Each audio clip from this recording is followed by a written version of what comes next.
રાજ્યમાં ચાંદીપુરા વાયરસ અત્યાર સુધી 101 બાળકોને ભરખી ગયો। વિધાનસભામાં આરોગ્ય મંત્રીએ આપી માહિતી। રાજ્યમાં ચાંદીપુરા વાયરસ અને વાયરલ ઇન્ફેક્ટિલાઇટિસને લઈને વિધાનસભામાં પૂછવામાં આવેલા પ્રશ્ન સામે આરોગ્ય મંત્રી ઋષિકેશ પટેલે જાણકારી આપી છે।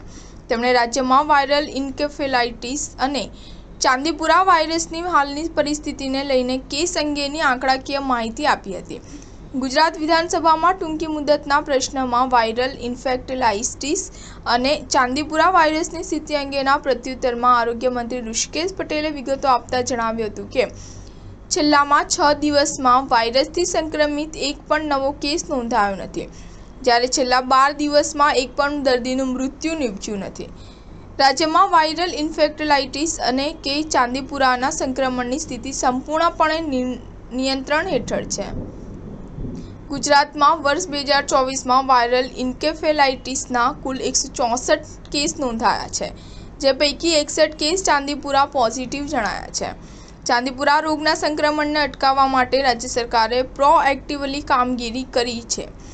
રાજ્યમાં શંકાસ્પદ અને પોઝિટિવ જણાયેલા અસરગ્રસ્ત વિસ્તારો સહિતના આસપાસના વિસ્તારો મળીને 53,999 ઘરોમાં સર્વેલન્સની કામગીરી હાથ ધરવામાં આવી છે। આ ઉપરાંત રાજ્યમાં 7,46,927 કાચા ઘરોમાં મેલેથિયોન પાવડરથી ડસ્ટિંગ કામગીરી સહિત 1,57,074 કાચા ઘરોમાં સ્પ્રેઇંગની કામગીરી પણ કરવામાં આવી છે। સ્ટાર ન્યૂઝ 7 હંમેશા સચ્ચાઈની સાથે।